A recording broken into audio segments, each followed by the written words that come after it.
Milepost 47.2. No defects. Repeat, no defects. Out.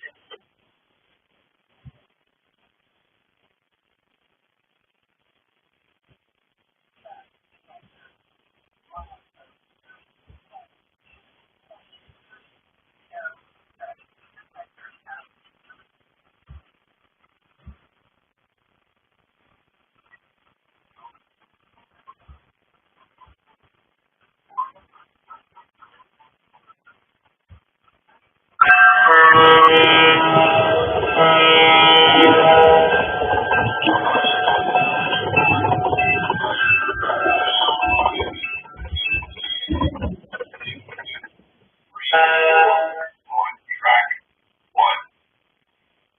Please wait for the doors to open before departing. This is the closing door, please. Thank you for riding on the MTA.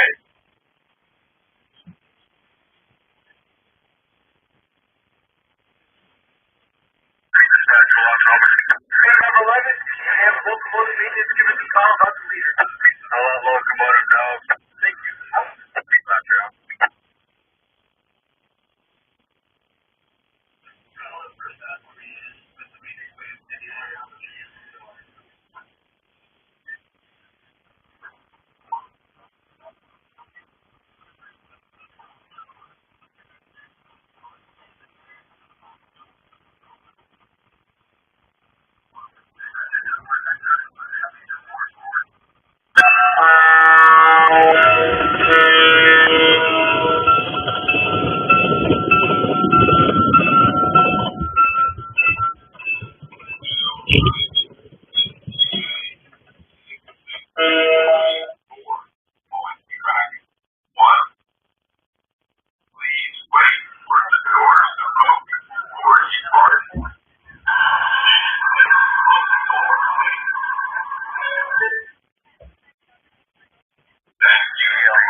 Well, good evening, all, and welcome to Cab Crew Wednesday on this November 12th, 2025.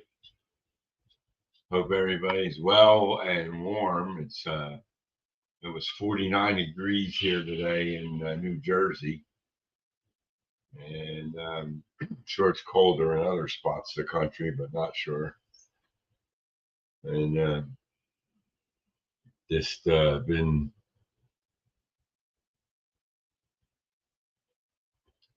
working around and everything. So Hope everybody's doing well. Hope you can hear me well. And Heath always asks the same question. So let me say hello to everybody that's in the chat so far. Got Jim Tedesco. He's the first one in. How you doing, Jim? Welcome. Deep Run Railroad Mike. Hey, Mike. How you doing? John from Schuylkill Valley River. Hey, John. Welcome. And then Heath is here. Well, he was here. I think he's going live soon. But thanks for stopping in, Heath. Can't hear anything because I don't go live until 8 p.m. That's why. And then we got Stormy Sky Rail Production, Steve. He can't stay, but thanks for stopping in quickly there, Steve. Appreciate it. And then Randall Ellison's here. Welcome, Randall. How you doing? And let's see. Oh, and Dwight Curley made it in here. Hey, Dwight, how you doing? Glad you can make it. And Bob. Welcome, Bob. PK and W Model Works. How you doing, Bob? Welcome. So glad to see you all in here tonight. I'm sure more people will drop in as the night goes on.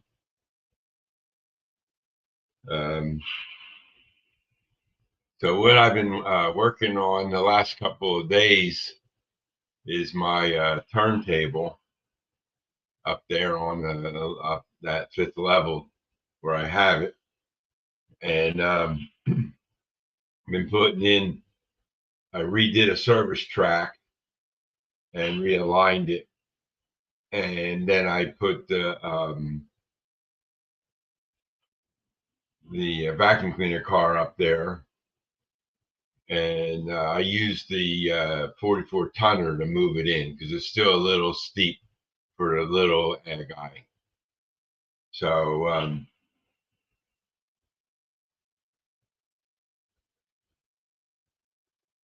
yeah, that's well, you got to keep working to make money there, Randall. That's okay. No worries. And so, and then I put in another.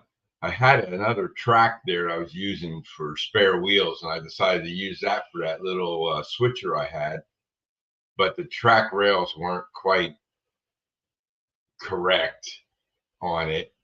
They were a little too short, and there was a big gap between the bridge and the first rail. So I tore that all out and put a new piece in there and lined it up. Now that little switcher has a spot to stay. And I ran into a minor little problem. I renumbered all my service tracks a while back because I numbered all of my service tracks, sidings and whatnot, whatever you want to call them. And I started out with siding number 1 and went up to siding number 35 or 34, 35, something like that. And so I wanted to assign this new service track that's 36. But in the command module, when you hit track and then go up or down to select the numbers, it was only going up as high as 35, which is the last one I entered. And I went back the other way, got to 0, 0, then it went to 1, then it went to 2, and then from 2, it jumped up to 25, which is the first one I entered. So I've been in touch with Walters, and they were asking me if I had an ACM. And I didn't know what the ACM was. I did some research on it, found out what it is. And I said, no, that's an optional component for the Walters turntable. And that makes it DCC compatible with it. So I said, no, I don't have that. So what I got to do now is reset the controller back to factory default. That wipes out all the service tracks that you created, and then reassign them again and get the numbers in there. But I'm not too concerned about that right now. I just assigned it to number 1 for now. That's this here view. Here's the little switcher on its service track now. And then there's the vacuum cleaner car with the 44 tonner holding it in place. And that thing, I know it's not level because when I pushed it in manually just to test to see if that track was aligned here, it rolled right back onto the bridge. So I'm trying to figure out how to keep that car in place without having to have an engine holding it there. I just 3D printed some Code 83 wheel stops. I got 6 of them on the Mini. I just printed this to see how they come out and see how they work. Now, that's in a spot where I'm not sure if I can reach it with my 3-step stool. I got to find out for sure if I can. If I can reach the track here, I can put a stop where that engine is and just let the car roll down to that stop, and then I can remove it when I want to take the car out. So I have to play around with that tomorrow. But that's what I've been playing around with the service tracks and stuff like that. So it took me a while. You know, I had to tear it up. These are all super glued in place, so it took a while to tear up the track there. I didn't ballast this this here track yet. I haven't ballasted that, and I haven't ballasted this track yet. I'll put the ballast on there another day, and then I have the super glue that I use to do these other tracks, and then the ballast won't fall into the pit. I had to clean out the pit a couple times from when I was removing these tracks, and I have my little vacuum cleaner, battery operated one that I go up there and it sucks up the pieces and stuff like that. So that keeps it clean. So the solder, I mean the super glue keeps the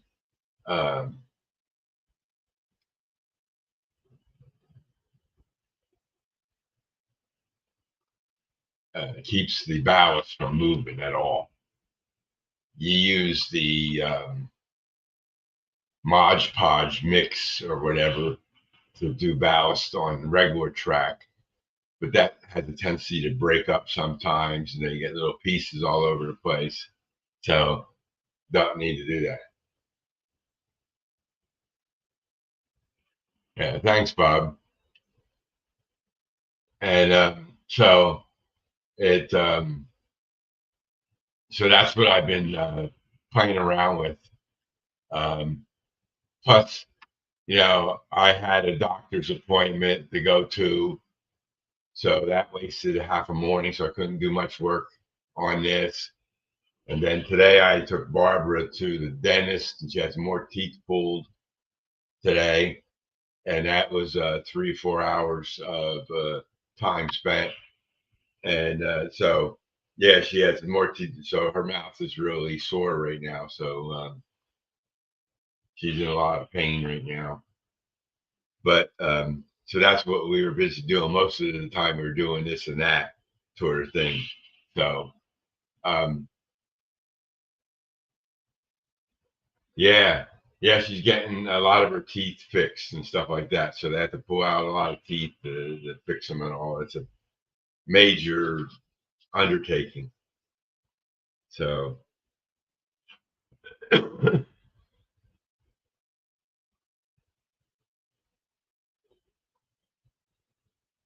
Yeah, well, you never know. If you're just given like a Advil and a prescription for a stronger ibuprofen type of thing. So, but anyway, um, so that's what I was working on. And then since you're here, Bob, um, I was working on creating more figures on Meshi the other day, and I'm working on the Dessler gang that was there at Dessler, Ohio, with the whole gang out there. Got a nice group photo of them. I'm going to put it up here in a minute, and I'll show you. And I'm sure some of you've seen it already, but I want to show you because I have some questions about it. And my Meshi ran out of credits. Now I'm a pro user, and I get 100 credits a month, I guess. But I didn't know how the credits work. I don't know if when you create a model, it takes away 2 credits or 3 credits or 10 credits. I don't know what it does. So I got to watch it this time. So I purchased the license for Meshi on the 24th of the month. So I have to wait until the 24th of November before I get another 100 credits so I can create more files. So I got half of the Dressler group created, but let me bring that photo up. Um, let me remove that, make me big. I'm going to hit here. I think I can just do this. What? I got to bring the photo up.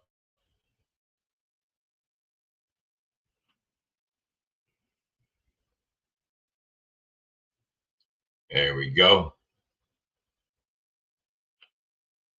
And present.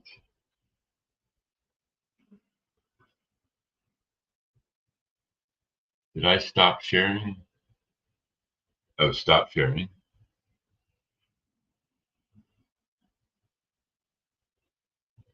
And go here, share screen, window, there, share. Okay.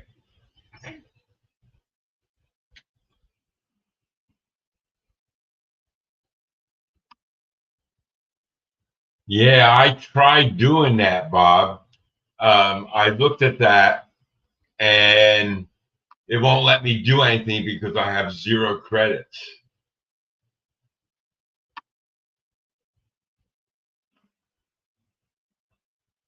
Oh, 10 to 20 credits per model. I'm wondering if it's how big, like, say I create an individual, and then the next one I have 5 individuals. Do they count that? I don't know how it works. So, because I was doing a lot of testing with this large group you see here, and it wasn't working. It wasn't coming out. So I'm wondering if they dropped the credits even on the ones that I deleted right away. I don't know. So maybe that's where I ran out and I didn't realize it. So I have to wait until the 24th to get it done. So on this photo here, I don't know how well you can see it. I don't think the credits vary by model complexity on Meshi. Okay, well, I emailed them about the credits things. Maybe I'll see if they can get me a definition of how it works. But anyway, in this photo here, this guy here is Crazy J, and I don't know what his real name is. I would imagine his first name is Jay, but I don't know what his last name is. I create the files like Jim Tedesco. I create the file name Jim Tedesco. Okay. So that way, when I go and print another one, if somebody said, hey, I need Jim Tedesco, I don't have file A, B, Z, I like to name them the names of the person they are. Okay. Like I got right there is Dave Thurber. So I got Dave Thurber. I have Anthony from Georgia Sunbelt. That's him in the background there. Okay. I have him. I have Trackside Mike. That's him right there. Okay. This is Joyce Dodge. I have her maid. That's Anthony Dodge right there. That's Dave from Stormy Rails. This guy here is Bob Buckley from Fast Trains 56. That's what Jim Tedesco told me his real name was. But Crazy J, I don't know what his real name is. This is James, and I think his last name is Frog. I don't know what his channel is. In here is Pappy. Try giggling, but I don't know what his real name is. This here guy, his name is Jamie. I don't know what his last name is. The guy behind Jamie is Chris. I don't know him. And I don't know this guy, Justin. This guy in the front here is Wilmer. Jim Tedesco gave me his real last name. I know Trackside Mike's real name. Behind Trackside Mike is Papa John. I don't know what his last name is. I know it's John something, right? Next to Trackside Mike, I believe that's Rick Trains, but I don't know what his last name is. Behind Rick is Bob, and his channel name is BNSF something something. I don't know. Couldn't figure that out. The people next to him, the next to Rick, that's Corey. That's Dave's daughter. This guy right in the back here, his name is Dave. I don't know what his last name is. And then this is Jenny, and that's Steve. They're both from Stormy.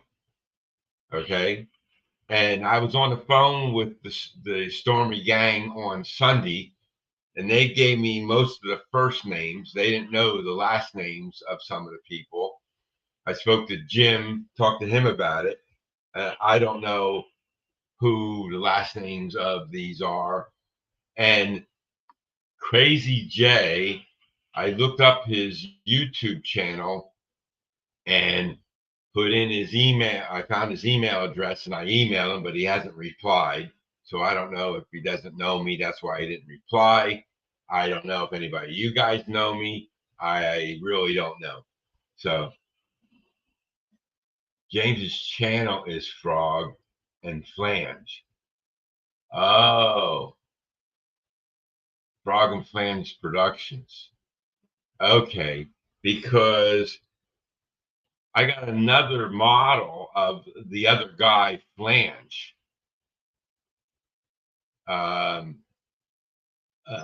Jenny sent me a whole bunch of individual photos, but I can't process them yet because my Meshy account is mixed up. Rick, okay. Now I know who Rick is. Hey, Rick, welcome. Okay, I wasn't sure if it was you or not. So I got you, Rick Rollman. Okay, I got an email from you. Yeah, good. So now I know who that is. Rollman. Good. So when I get them all made up, hey JD, welcome.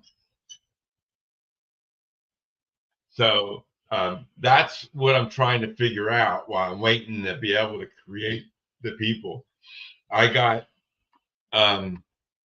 James from Frog and Flange Productions. So I'll look up Frog and Flange Productions web YouTube channel, and then I'll send them an email, and maybe I can get their names.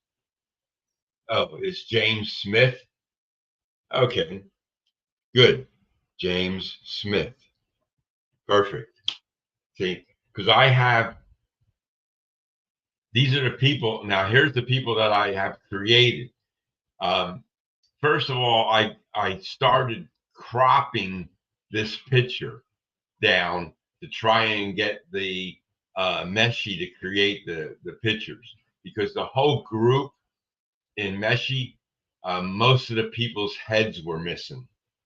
And a lot of the backgrounds that you see in the photo here is gotten away of the files.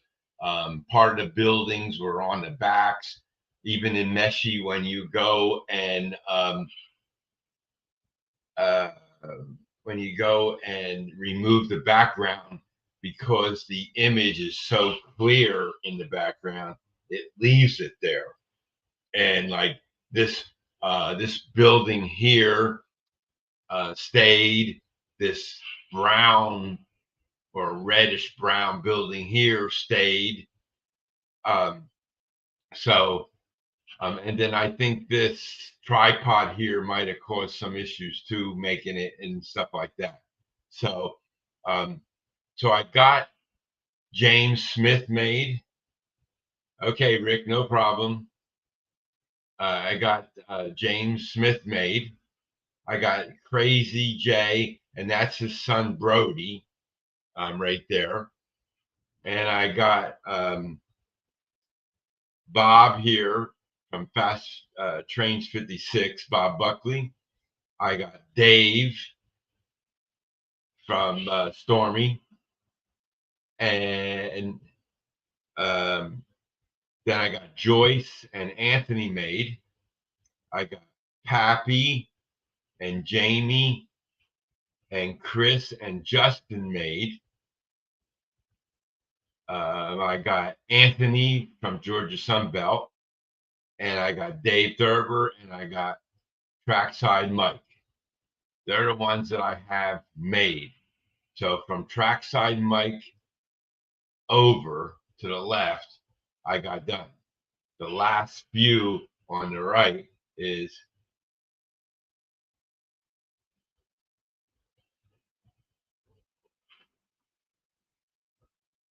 yeah. Well, the problem is that I'm doing this from a photo, Bob, and the only thing I can do with the photos is crop it out. And unfortunately, the cropping on the photo program that I use only allows you to get down to a certain amount. So I can't, like, say I wanted to crop out Dave from Stormy, because he's almost individually standing there by himself, right? So I could have just cropped from the left over to Dave. That worked. But when I cropped this way, it still put in part of Jamie, Anthony, and Joyce. That's the smallest I could get in that program. So maybe I need another video editing, not a video editing, but another photo editing program to edit out some of the stuff in the, but I'm using the Windows program that comes with the computer called Photo, and that you go edit mode, and then you can crop and you can, erase things out and stuff like that. So I might have been able to erase out some of the background, but below their heads, I wouldn't be able to get behind there to do that. So the picture isn't in 3D; it's one dimensional, right? So it makes it hard to edit a photo. And so I don't know. I mean, I'm still learning how to do all this stuff.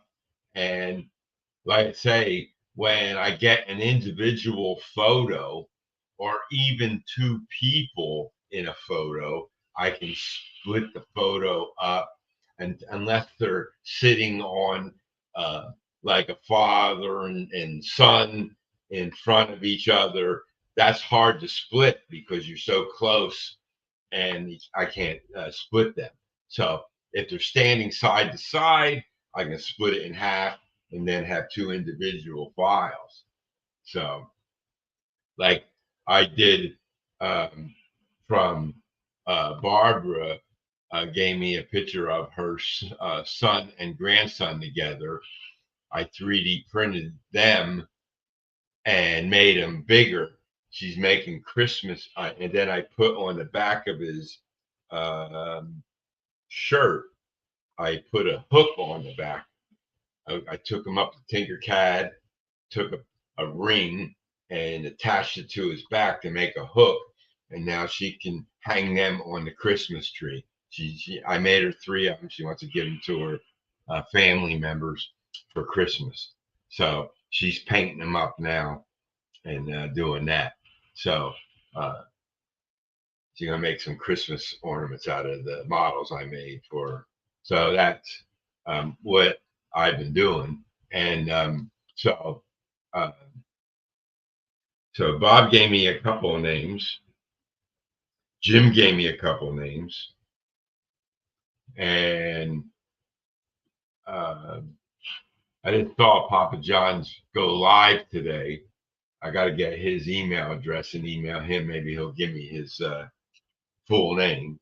And I looked up Pappy, and I found he had his address on his channel there, and it says Pappy with P.O. Box, blah, blah, blah, blah, where, whatever town and state and zip code. And I said, oh, so they know how to send it to Pappy. But, I didn't know you could just send it. Well, I guess a P.O. Box, you can name it whatever you want. So that's pretty good. So, but I mean, I know it's Pappy. I know who he is, but I like real names. Like Grandpa Rails, for example. His channel name is Grandpa Rails. People call him JD, but I know who he is. Met him, know his name. Schuylkill Valley, I know it's John. And I know what John's last name is. I know I have all that information, and I keep it in. Hey, real artist, welcome. Crop it and then crop again. Yeah, I know. I could try that. Oh, Todd Armstrong's here. Welcome, Todd. I missed you. Sorry. I was rambling on and didn't see any new guys that came in, but Todd and rail artist Mike, welcome. And James from Dundas Junction. Welcome, James. So that's what's going on with that photo. And after when I get to the 24th, I'll start working back on getting this group all made up.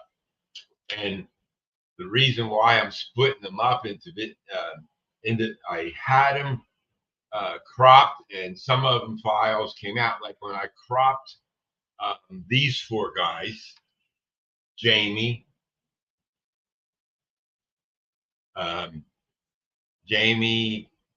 Pappy, Chris, and Justin, I was able to crop them out and made 4. then I took it up on Tinkercad and split them into individual ones.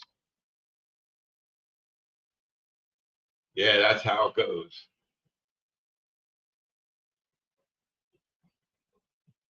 Yeah, that's what I do. So then I took it up on Tinkercad and very carefully, there's not much gap between them. They look like there is, but when you get the file made, you have to get the thing to remove the objects on Tinkercad down in between them. You have to angle it right and all that stuff. So it was a tricky thing to do.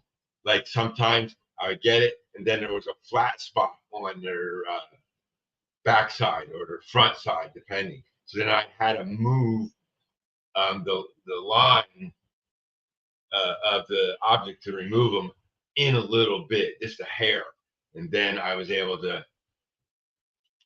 Yes, Steve, I did.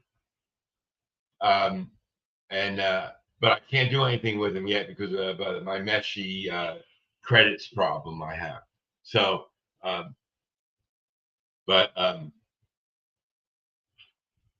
once I get that meshy thing, I might be able to get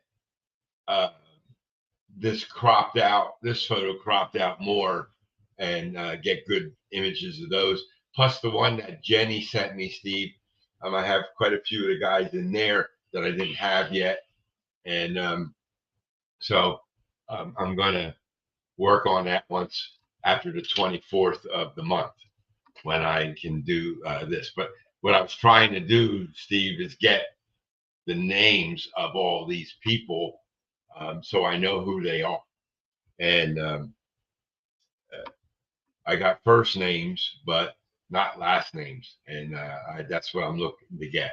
So anybody that knows any of these guys, like PKW Bob, he knew a couple of names, so that was very helpful. Jim knew a couple of the names, so I think Crazy J is in Vancouver, Canada. So I think mail goes to Vancouver, right? Email. So I don't know. So maybe he'll reply to me later. Probably works or busy. Maybe he doesn't check his email all the time. I don't know. About to wait and see. But I know his first name's Jay. His son's first name is Brody, but I don't know what their last name is. And working on that. So since James is here,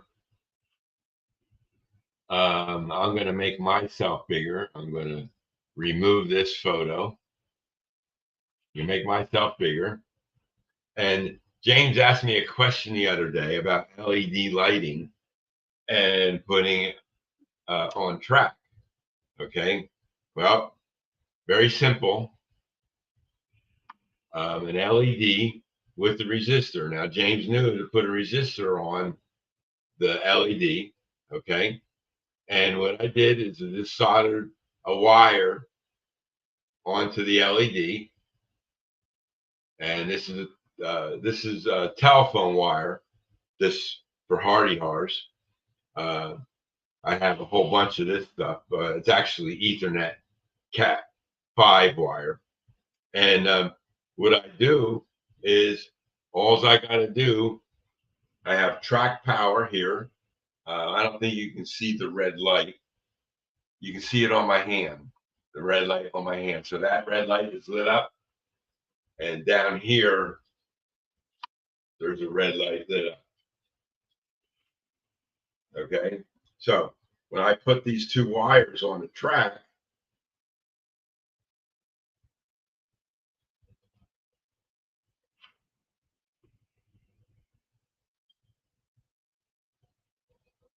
I don't know if you can see that. It's red, kind of hard. But that is lit up red. It's kind of hard to see the red.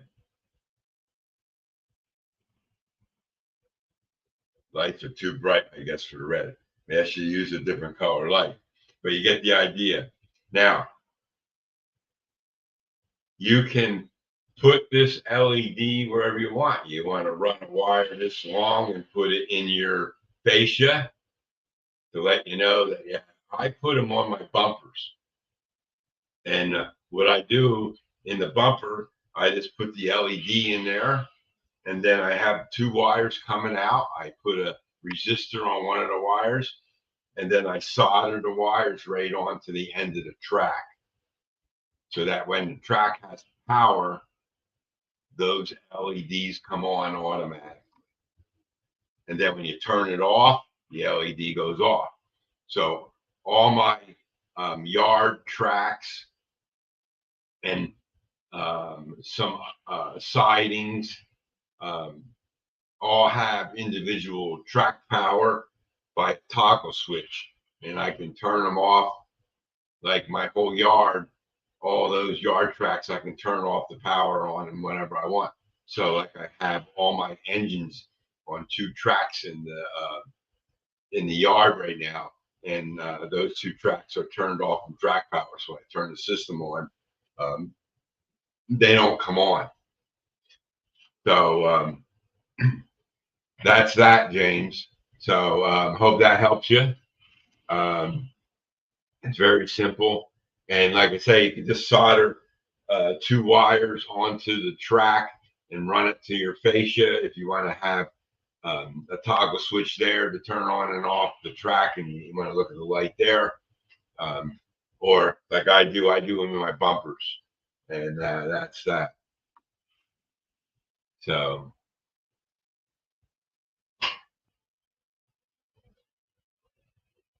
yeah, so that's good about that. So back to the turntable. Remember, I said I was talking to the guy from Walters about the ACM unit. So I did research on it today, and I ordered one. I ordered one from Yankee Dobler had them. And okay, great, James, thank you. And yeah, there's Harley. Yeah, Harley was in the room here. He's in here somewhere. He came in and said hello, walked out. He's just going to check to see if I'm still here. That's all. And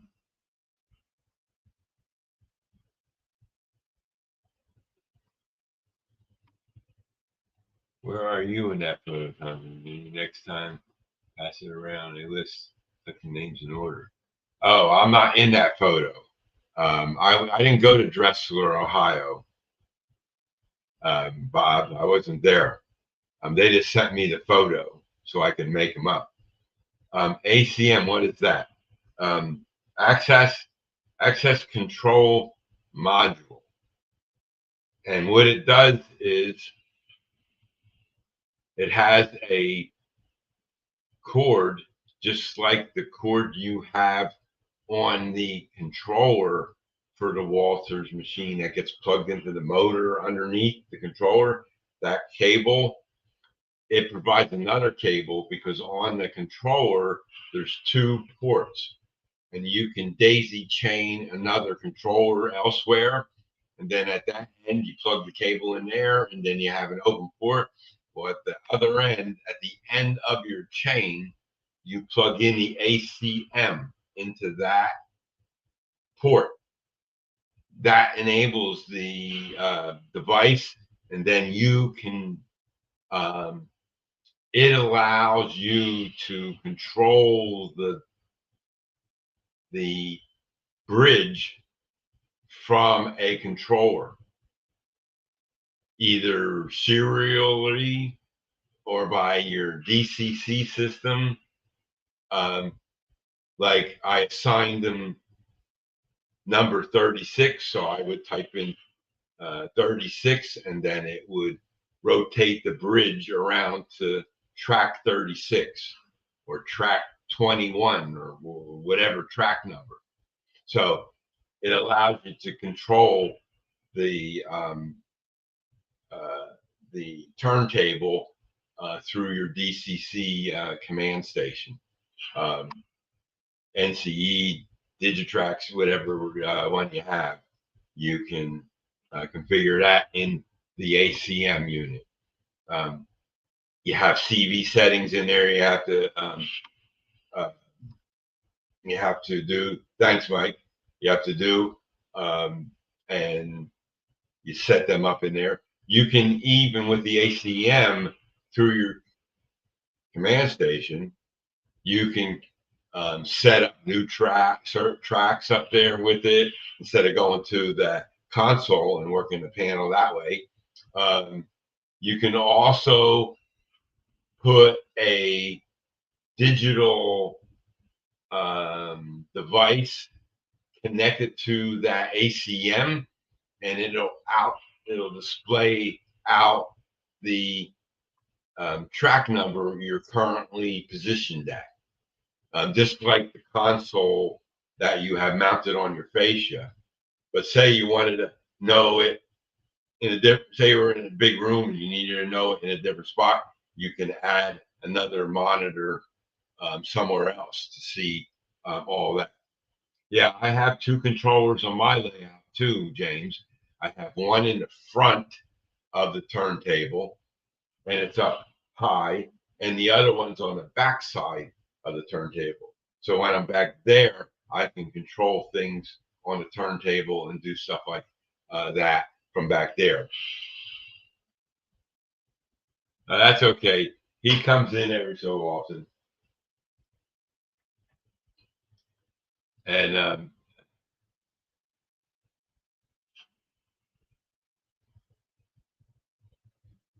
yeah, that's the turntables are nice, and they work really well. The original turntable I had was I can't remember who I got it from. It was a little flat thing, and you had to crank it to make it go around with a pain in the neck. Yeah, so that's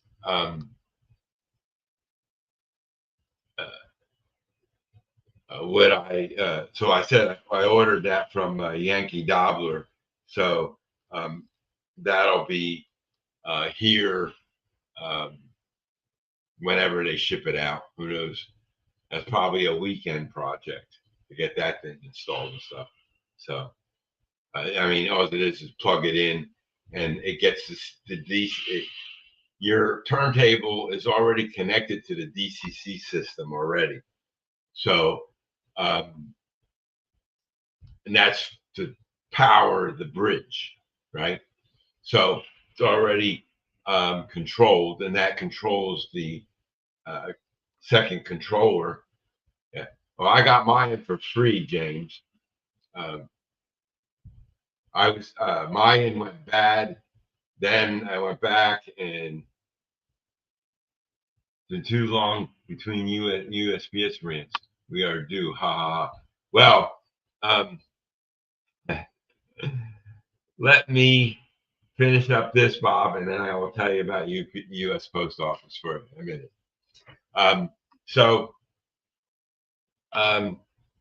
I ordered it from Yankee Dobbler today. I'm sure they'll ship it out. It's going by UPS, not the post office. So it's 1 day delivery service with the post office. So we'll see what happens with that. Maybe hopefully I get it before the weekend. We'll see. Not worried about it right now, but I have to reconfigure them all anyway. Yeah, well, what I'll do is I'll do a video of that once I get all the service tracks working again and in operation. I have to, I don't know if you heard me earlier, but I said I got to do a factory reset on my turntable controller to remove all of the service tracks so I can add the new number in to that service track again. So after I get that, then I will do some moving around of the engines and stuff up there and show you how it works and stuff. So yeah, I only have one way in to my turntable. think I was looking to see if I can do something to go out one way and get on another track. I gotta see if I have enough room to do that. And I don't know. I was gonna put another track in the back, but on the turntable, you got two spots on both sides across from each other that are dead spots on the turntable. So you have an engine on the turntable and it has sound and it's running, right? But it's not moving, but it has sound and running. When you turn, if you rotate the turntable 360 around it, it'll go off while it's in that dead spot. Then when it comes around again, it comes back. So if you didn't know that, and you're doing that, and you say, "Oh, I don't have power no more." Well, some engines you don't have the you have to hit the F8 key again to start it up again, or F5, or whatever key it is on your system to get it to work there. So my engines, as soon as power is restored, they come up, and my cab chatter talks, so I'll know that the engine's working and stuff like that. So that's what it goes. So so Bob wanted to hear about UPS, U.S. Postal Service again. Okay. The other day, I ordered some stuff from Amazon, some padded envelopes. Then the next day, I ordered these things that Jim Tedesco got. They're little plastic containers. You open them up, and this is what I put the people I make to send out to people now, so that it's in a little plastic. You know, I was sending out boxes, and I couldn't. Boxes a pain in the neck to get them all. So the other day, I had 3 to go out. One to Tammy and Ray. I did Ray for her, printed a bunch of them for her. One for Gerald Stewart. Him and his Santa Claus one. I don't know if you guys saw that video, but it's out there. And then one for Ray Bobel. Okay. I made up him and from the Timonian group, and I made one for him, and Barbara painted it for him, and Gerald just wanted a couple extras, and we painted up, Barbara painted up him and him in a Santa suit with his white beard and stuff. Looks pretty good. So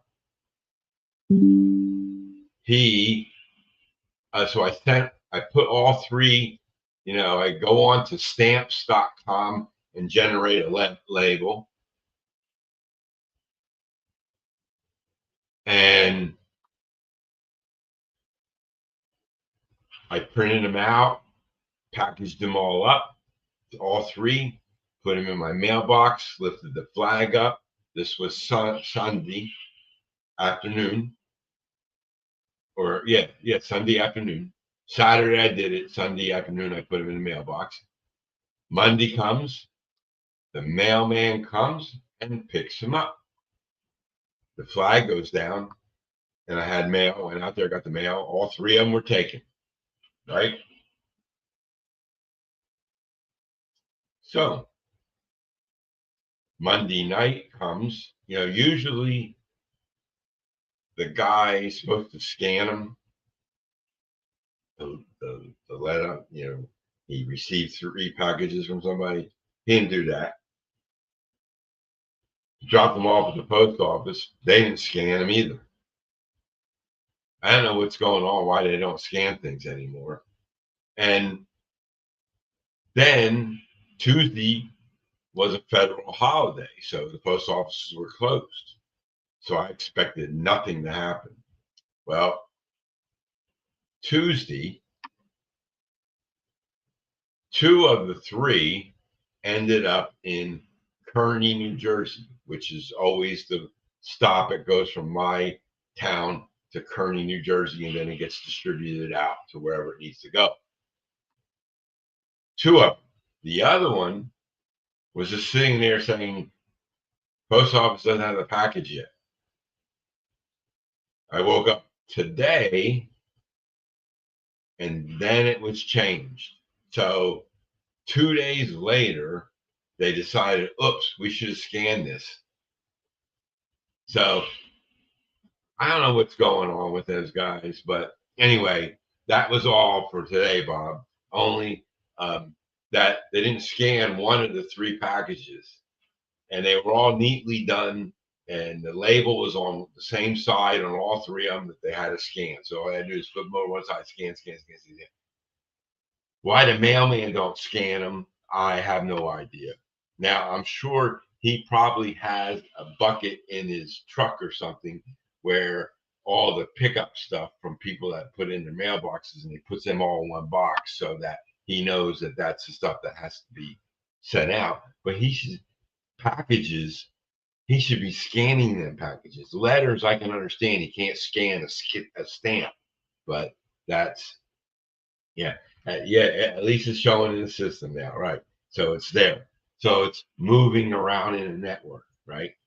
Um, the guy who shipped me um, uh, my wheels with brass tubes on the axle, he shipped me a new set out, and they're in Kearney, New Jersey today, and hopefully they'll be here tomorrow. It still says Saturday delivery, but they're in Kearney. They should be coming here tomorrow. So we'll see. I get them. But the wheels that I got from Midwest Model Railroad, they arrived and I hooked them up, got 14 bolts. Now that sound car is working. So somebody having a question about I want to talk resin printers if you feel like my ego Saturn showed up today. Okay, Mike. What's your question about resin printers?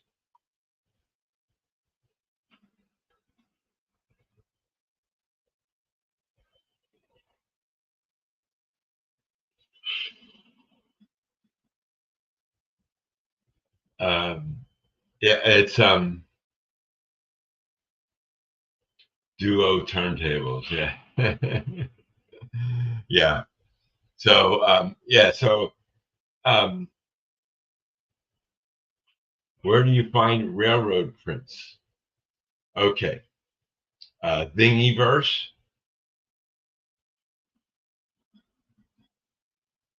Yeah. ACM it's called.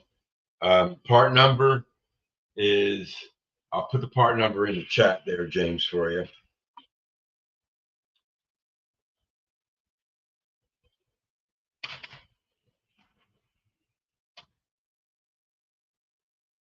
That's the part number for the ACM, Walters. So, Thingy first, Printables is another place. Easiest thing to do, Mike.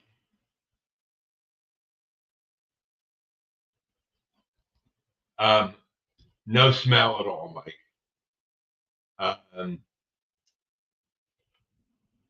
I buy good resin. I use the best thing to do, Mike, is get water-based resin.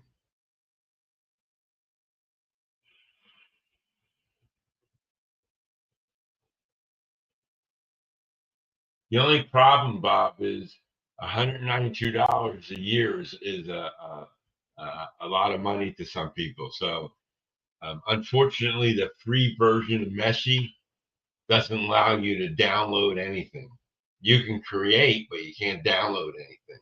So yeah, water-based. Yeah, water-based is the best resin to get. Less odor in water-based to begin with. I Jim Tedesco told me about a site. I can't remember what it was. But I got 6 bottles of white resin for a real good price. And that worked really well. All the people that I'm making or printing are in white water-based resin by Odyssey, or something like that. I got the bottle here.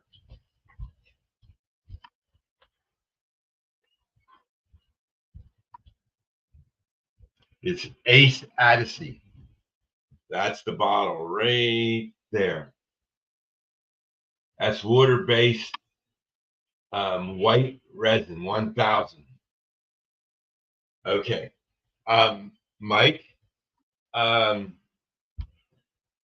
each resin printer has its own slicing program.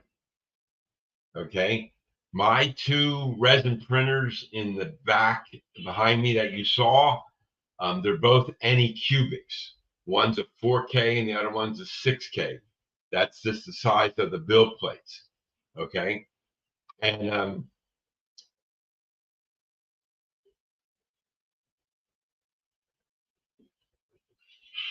I use the Anycubic Photon Workshop program to slice the program, the files for those 2 printers. And I slice it, I save the file, and then I have a folder with all my 3D prints in them, and then I copy the code, the file. One's there are different file types for each printer. One's an A and one's a B type, and I put them on the USB stick that comes with the 3D printer. So I plug it in to my computer, copy the files into the folder, take it over to the printer, and then I go print and select the file that I want, and then it starts printing. That's for those 2 printers. My 2 Bamboo Labs, I have Bamboo Lab Studio. And your PCs will not run the slicers. Really?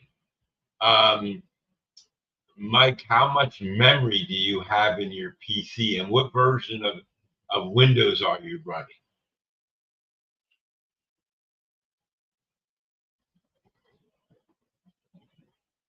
What version of Windows are you running? That's the first thing. Windows 10, Windows 11, Windows 8, 7.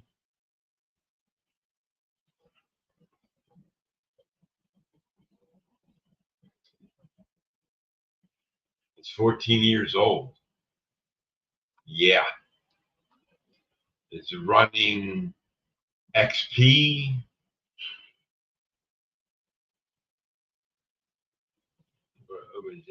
Okay. Right. Windows 10. So you're running Windows 10 on that old laptop.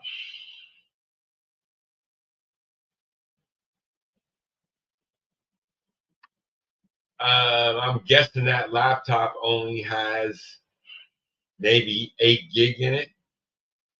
It's got to be a small amount of memory in it. Do you know how to find how much memory you have in your PC, Mike?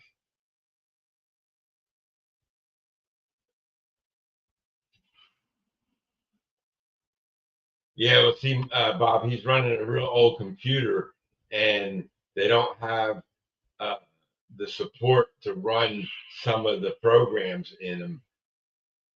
Plenty of RAM and hard disk space. It was top of the line quad core. So what kind of error are you getting, Mike, when you try to open? You can't, does the slicer program open?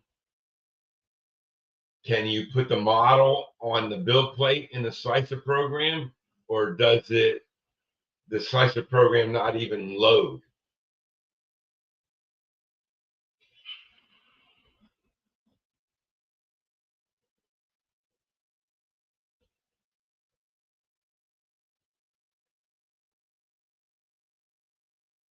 Yeah, it opens video limitation. Oh, okay. Then that sounds like the video on that laptop doesn't have enough memory.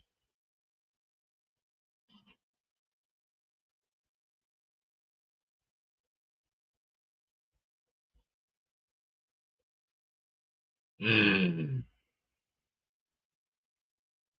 Um,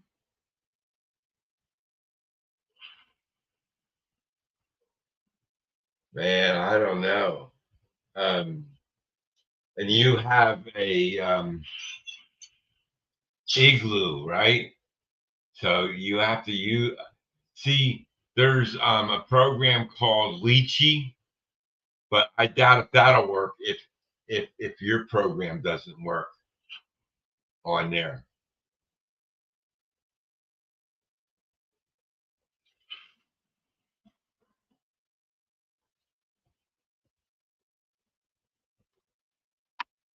Yeah, yeah. It's time for a new PC. Is right.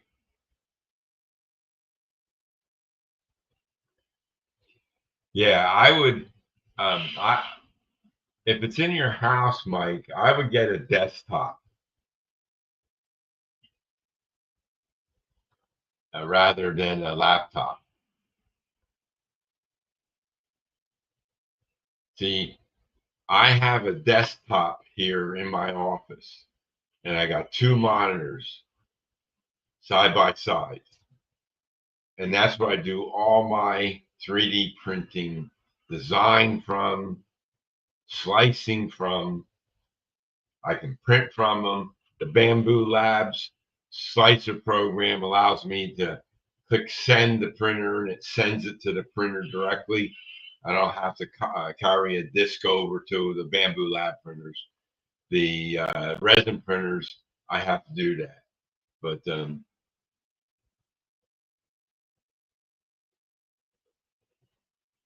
yeah, uh, um, yeah, there's a lot of good deals on printers. Yeah, Leech. Yeah, I didn't think Lychee would work for you, Mike. Um, but the igloo, even the igloo satellite crashes too. See, um, you need a more advanced processor on your um, computer than what you had on that 12-year-old or 14-year-old computer you're talking about. Sorry, I don't have an answer for that. Yeah, I know you don't. So yeah, it's somewhere down the line you need to get your need to get a better computer to run that on. And definitely, I would look into a desktop. More monitors you have on your computer, the easier it is to do work. Can't work on one screen; just doesn't work. Like I have two monitors here. So when I'm showing my camera views, that's on one monitor.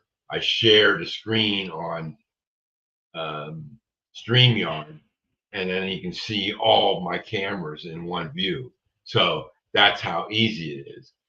But if I was only on one screen, that would be hard to do. So this makes it easier. Even the laptop in the train room, which is where I used to do my streams from. But since I've been working in there so much and the creeper's still there, that's where I park the creeper in front of that station.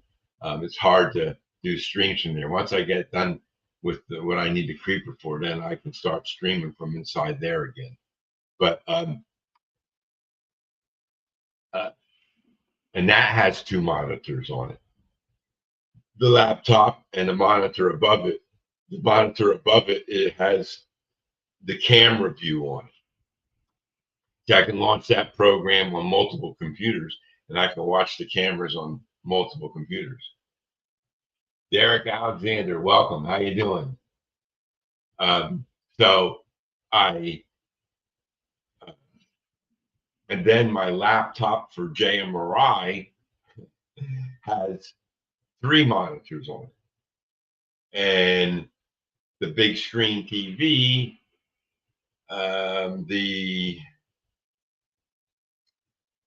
the HDMI port on the laptop, I think, is going bad because I don't have a signal between the cable going to that big screen TV anymore.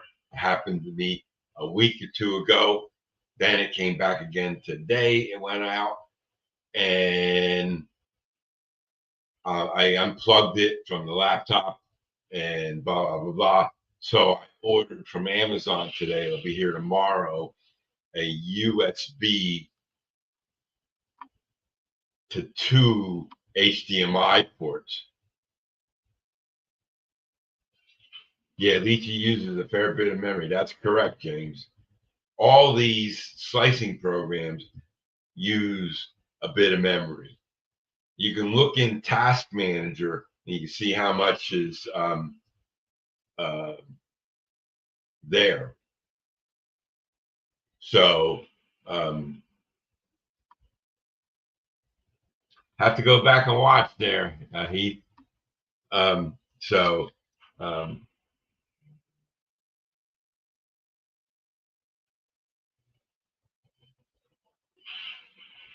so I just ordered that double device. It'll be here tomorrow. Yeah, see, yeah, you need OpenGL on your processor. Hey, Alfonso, never got an email from you.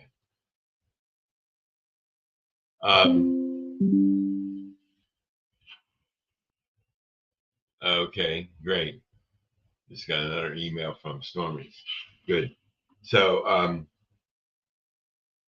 Jamie Hilberg is okay. That's good. Hilbrand, great. That's good. So I got another name, but yeah. So that's what's coming. I ran my some of my trains today, and I ran my consist number 87 at speed step 5, and it came in 128 mode, not 28, but 128 mode. Ran at speed step 5, and it came. Or no, I'm sorry. Yeah, speed step 5. It came in at 6.1 miles per hour. That's Jack speed. I think Jack speed was 6.8 miles per hour. So that was a little slower than Jack speed. And that runs nice and smooth all the way around. And I ran my consist number 59, which is my other CSX train. And I ran that in speed step 8 in 128 mode. Now that one needs to be run a little bit faster because that layout has a big incline, and pulling that train up the incline has to go a little bit faster. At speed step 8 in 128 mode, it came in at 7.1 miles per hour. So I did check my spam folder. Alfonso, I did check it. Get my new email address and send it to that. You're sending it to my old email address.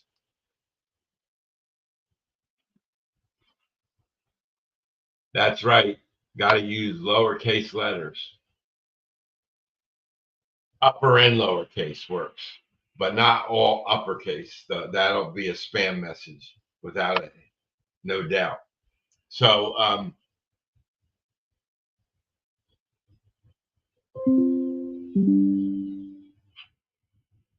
there we go. Got it. Now I got it. Okay. So Yeah, so 7.1 miles per hour is a little bit faster than Jack speed 6.8. And that's not that much faster. So it looks good running around at that speed. I was running in at speed step 15. That just seemed to go around too fast for me. So I slowed it down to speed step 8, which is 7.1 miles per hour. So I'm going to check all the other ones to see um, what they are. And that works. That's what other thing I'm working on too. So I got from Amazon today some new cutters. This is to cut the supports off of your resin prints. Okay, the cover nips them down. I got one with my very first Anycubic resin printer.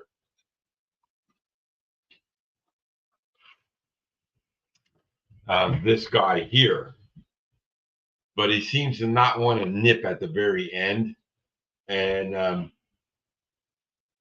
I had a knife sharpener, but I can't get in there. So Barbara says she had a smaller one, and maybe I can file this to make it sharper again, and then I'll have a couple on hand. But this kit, this was only these were only $4 and change. You get 2 of them in the pack. So now I got a couple extras and snipping off the supports. Because when I 3D print people,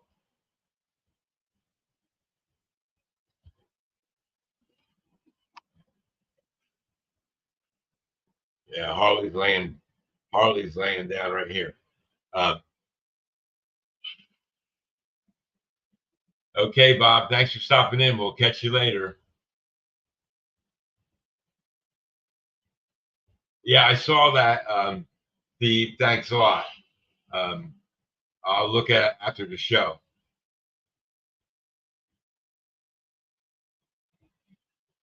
Yeah, I don't know what brand these are, Bob, but whatever snips works, you know. There, follow up on my echo and my BP. Yeah. Oh, I was at the heart doctor the other day, and my BP was way down. It was 130 over 68 or something like that. So um, the doctor was real happy about that. And I got to go get blood work to check my cholesterol level. They want that down to 70 or lower. So we'll see how that's going. Well, good luck in that, James. So, Minnows, tomorrow I got an operation to run up there. I cleaned the tracks on the Helix the other day, and I ran the engine to clean with the track cleaning car on both tracks.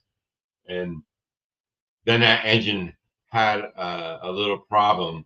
I think maybe it was collecting some of the dirt, and so I had to clean the wheels on that one. And another engine I tried running on that, it had some hiccups too. So I'm going to re-clean that guy too.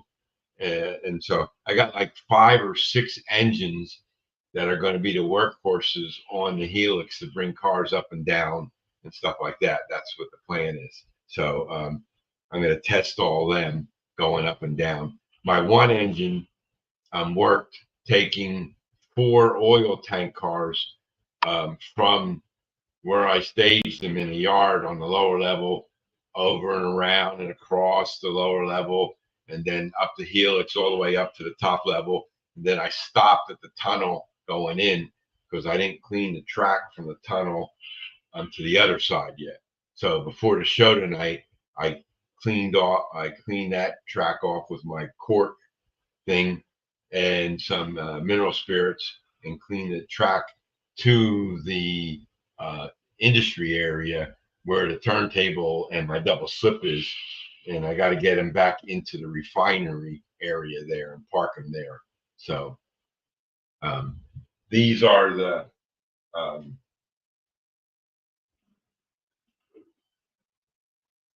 rail stops that I 3D printed. Let's see if they go on the track. Look at that, they slide right on there. So that's good. Got it right the first time. So if anybody needs any of them, let me know. I can send you a file if you have printers yourself, or I can print them for you and send them to you. They're pretty cool. That's how you can, and they're plastic too, so they won't short out anything. And the ones you buy are metal ones, and they don't stay up. I have a couple of them. They don't stand up. This stands up, and the wheel will roll it right into it. So that's pretty good. So we'll see. I took what I had and tweaked it a little bit, made it fit on code 83. That works for code 83 track. I don't know if it'll pop. I may have to make it a little wider to go on the code 100 or something. I'm not sure. But if you want one, let me know. I don't think there's anything else.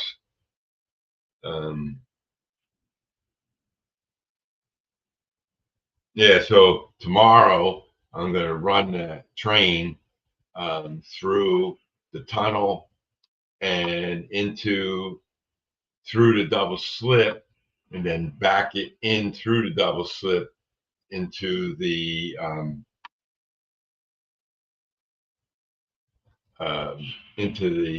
track where the refinery is. So those 4 cars I got at the Allen, 3 of them I got at the Allentown Train Show, and the other one I got at the Greensburg Train Show in New Jersey, and the other 3 I got at Allentown Train. And I need a couple more to put at another location on my layout, another layout locations that I want to put some oil tank cars. The other is the big train, and that's coming soon. I got some of the track cleaned up there. Just have a lot more to do, and to get those tracks running. All lower level trains are running. Subway system is running, so I get them all running for next week, and we'll see how it goes. And so talked about that. I always write down what I'm going to talk about, and sometimes I jump around, and I think I talked about all this stuff. So pretty good. So talking to my, let me see.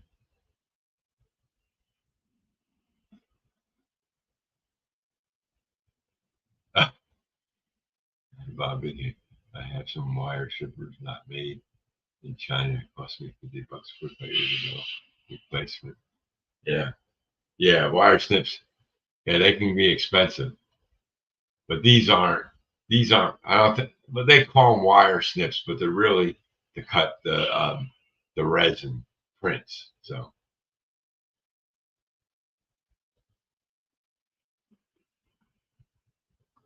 Yeah, Temu.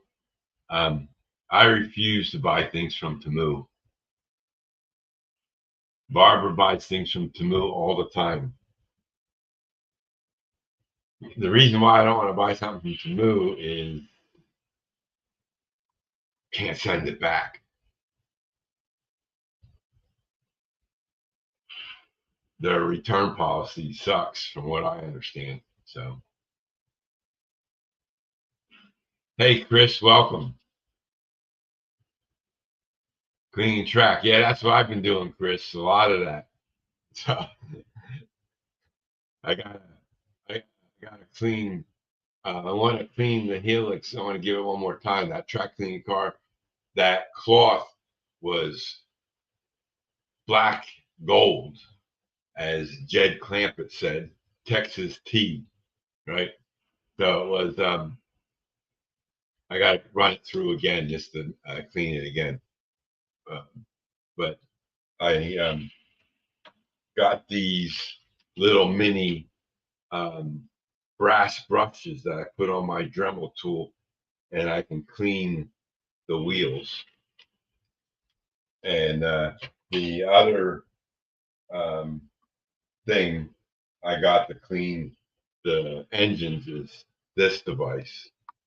So, and this clips to the track. This is the KD 306. So it all works good. So, all right, guys. Well, I think that's it for tonight. I appreciate everybody coming in and chatting with you. Hope you all have a great week, what's left of it. And don't forget to catch Jim tomorrow at 6 p.m. That's Jim Tedesco Show, Short Line Thursday at 6 p.m. Eastern Time. And I don't know who's after Jim. And then Friday is always a mystery to me. So with that, I'd like to say good night to all. I'm going to put the outro video up. Video file.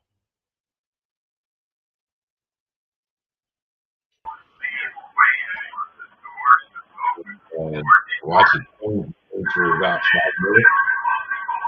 And hope everybody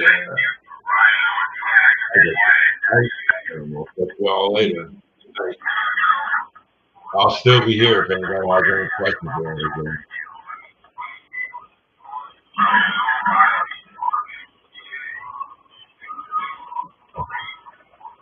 Yeah. I'll do the same thing, James, when I'm watching shows. I do things too. I go through my desk, I can work on files and stuff like that all the time.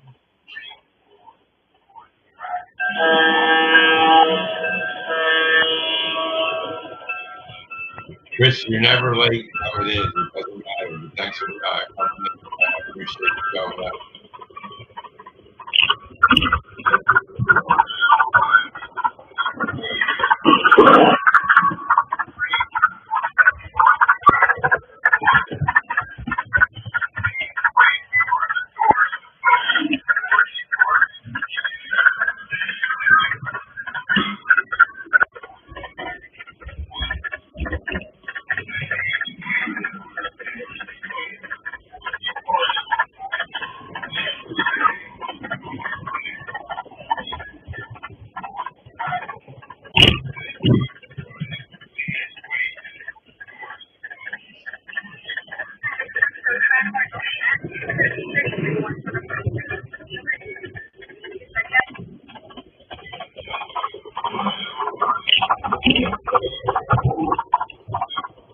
Thanks, Derek. Yeah, I improved the lighting, Derek. I got to do a new video. So busy with everything. I think I do a video yet. I will soon. And then it'll look even better. A lot of work going into that, man.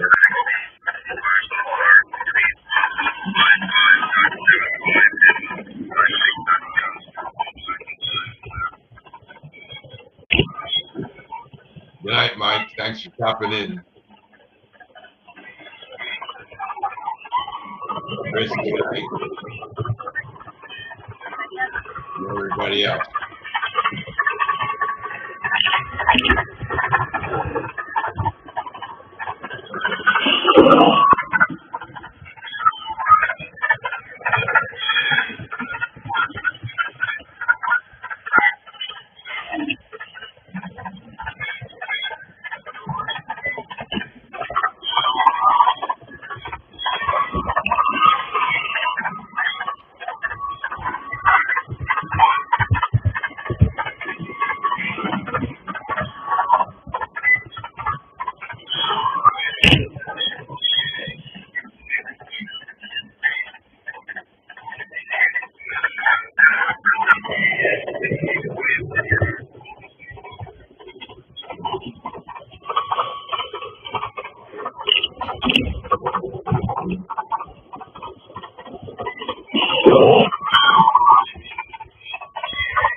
Okay, good night all. Catch you later.